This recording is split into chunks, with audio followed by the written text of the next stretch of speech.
Hello, my name is Hayden Cline, and today I'll be reading an excerpt of my story, The Investigation of Minerva Hollern. It's a paranormal story with elements of science fiction, detailing the life and ongoing questions of Dr. Minerva Hollern, a radio scientist and ghost hunter. This segment of the story takes place in 1989.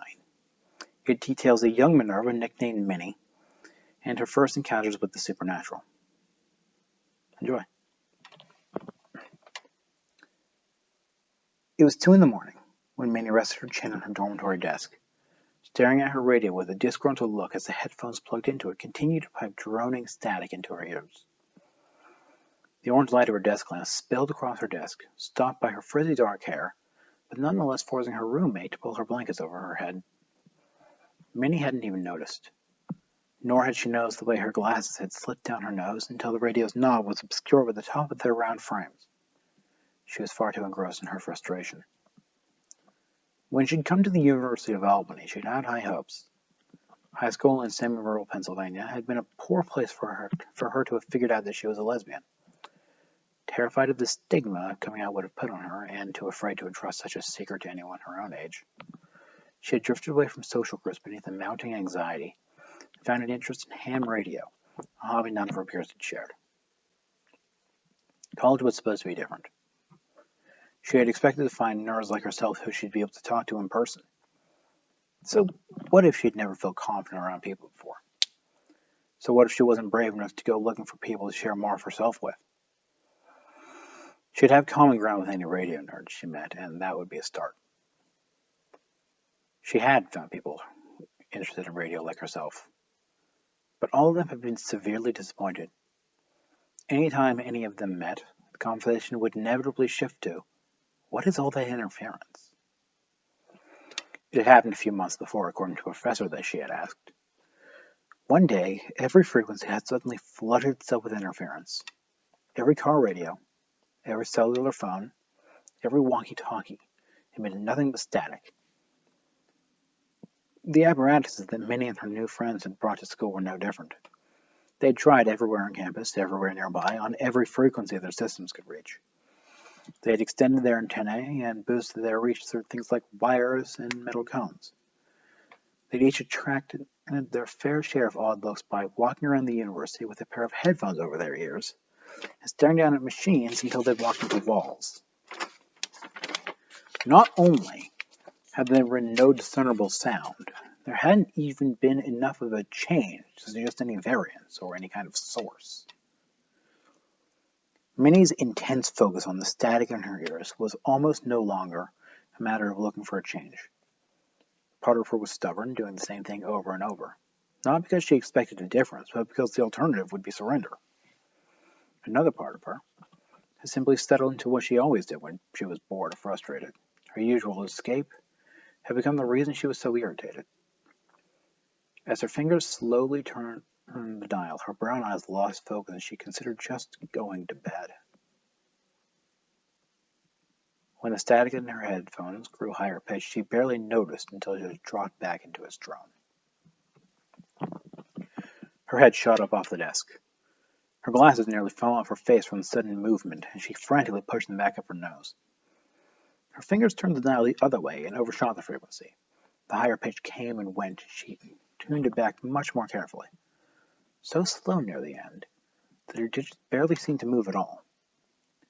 At around 88.4 hertz, she released the dial and leaned forward as the slightly higher pitch filled her ears. Minnie held her breath and, putting a hand on the radio, experimentally tilted it to move the antenna. This is the part, said a small and sarcastic voice in her mind, where you learned something the Navy did with radar. You're about to listen in on military secrets. Or something that scattered some kind of aerosolized metal into the air, and you've happened across a very high concentration or a very low one. Or, it turns out that there's just something wrong with your antenna, and everyone's been playing a trick on you. Her mouth twisted as she tried to ignore the thought. Putting her other hand to her headphones, she tried to push it back, but her stomach had dropped away. Why would they do that, she asked herself, and that voice shot back. Why were you scared to even speak to anyone back home? Maybe you let something slip when you met them. Maybe you were a little too interested in Michelle or Heather. Maybe someone noticed you staring at a girl and sabotaged your radio so they could talk about you behind your back. This voice was silenced by the high-pitched whine that screamed into her ears. It was multi-layered, stuttery, and varied like a dial tone from hell. The noise rattled down her spine with a chill, and the hair on her arms stood on end as she flinched, almost toppling from her chair and releasing the radio in surprise. It fell back off of the corner she'd lifted it onto, rocking a few times, and the noise came and went like a wave until it steadied. Minnie stared at the radio, half expecting it to grow legs and jump at her like a spider. Maybe it's aliens, said that voice again. Didn't Sigourney Weaver and her ship intercept a distress signal, and that's how that whole mess started? If you follow up on this, you'll probably get eggs laid in your throat or something. Minnie told the voice to go away. As she turned the volume down, grabbed the notebook she used for recording what she heard while using the set, and slid the radio forward slightly. The noise faded in just as slowly, filling her ears with high static and dial tones and whatever the hell that sound was the more she moved it. At the top of the first blank page she found, Minnie wrote the number 88.4, and a few quick notes describing the sound she heard, and how it changed as she moved the radio across her desk. Here it was a long constant thing. There it stuttered like she did when giving a speech. It made what sounded like the noise of grinding gears, but it almost fell off her desk. She hadn't paid enough attention and almost dropped the damn thing. All this was recorded in almost illegibly fast handwriting in the notebook, Minnie almost too engrossed in her note-taking to blink. She took a deep breath as the radio rested in her lap, its dial facing up towards her, its antenna sticking up over the desk's surface again. Minnie found herself getting to her feet and walking towards the door, following changes in the noise. If Minnie's roommate groaned and pulled the blankets tighter over her head when she stepped away from the light and no longer blocked it, Minnie didn't notice. Even if she hadn't worn her headphones, she was too engrossed in the variances, in finally hearing a change in the universal gray static. Almost without her action, the doorknob was in her hand, and hinges creaked as it yawned open. And she stepped into the hall without taking her eyes from her notebook, her pencil in the other hand, and the radio now tucked under one arm. The static continued to change as she sauntered towards the door to outside, each bare footstep coming 10 seconds or more after the last. She scratched and scribbled away in her notebook, listening to the static change, and every new change drew another footstep from her. It begged her to keep listening, keep walking, and Minnie allowed herself to be drawn down the darkened hallway. There were, she realized as she listened, 2 or 3 distinct tones to the static. The first pitch, the constant one, was the same pitch she heard for weeks now. It was so familiar to her ears that she barely heard it, and the other 2 filled her ears instead. They alternated at regular intervals, skipping over each other like a ruined record or like a game of double dutch gone wrong. As Minnie walked, they grew more prominent against that background static, almost drowning it entirely, and her arm pressed against the crash bar without really noticing. The tones grew clearer and steadier.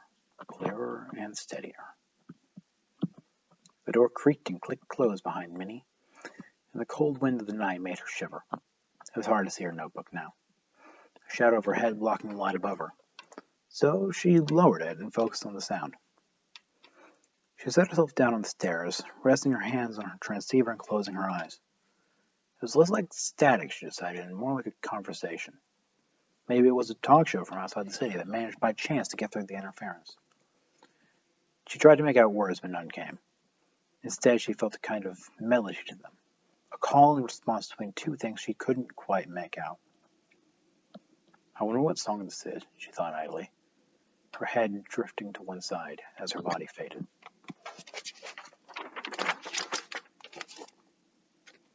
Minnie was floating face up in a churning sea. Sparks drifted around her body like the orange specks of heat that flew from a campfire, the slight electric shock from touching a metal doorknob. She raised a hand and saw white flecks of light or burning metal on her arms. It stings, she knows without emotion, turning her head to see it. They'll probably leave burns. Her ears were under the water and her hair drifted beneath her, Minnie, never a strong swimmer, tried not to move much. She didn't know how she was floating, but had a feeling that whatever was holding her wouldn't take well to struggling. Her eyes vainly moved from side to side, trying to see into the water, but instead she saw only choppy waves of a gray ocean in the very corner of her vision. No clouds were overhead, unless the black sky above her was nothing but clouds, but that didn't seem right. She saw stars.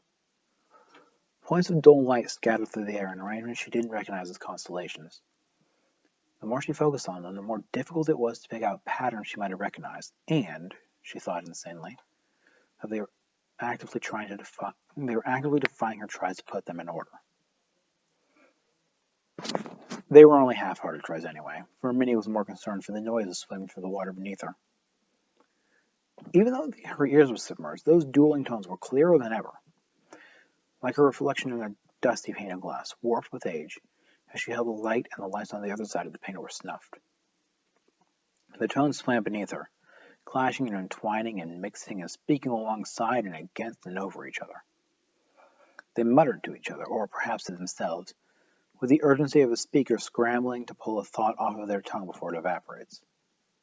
They hadn't even noticed her, Minnie realized, and was surprised to find herself a little indignant at this. These sparks stung her. These gray waves laughed at her. These stars refused to make sense to her. The occupants of this ocean could at least have had the decency to acknowledge she drifted in their current. She opened her mouth to say something she hadn't decided on yet, so, of course, the sea chose that moment to send a larger wave against her body. It splashed across her face, and she choked and coughed on the briny, bitter taste, feeling water seep into her nose and block her breathing. The sparks in the water scattered across the dark skin of her face, stinging her lips and nose. Her eyes slammed shut to keep from burning as her tongue was singed. In a moment of panic, she squirmed and raised an arm fully out of the water to wipe the sparks off her face. The result was exactly what she'd expected. She felt her face and body slip beneath the surface of the water and begin to sink. The tones beneath her stilled as she kicked her legs in panic.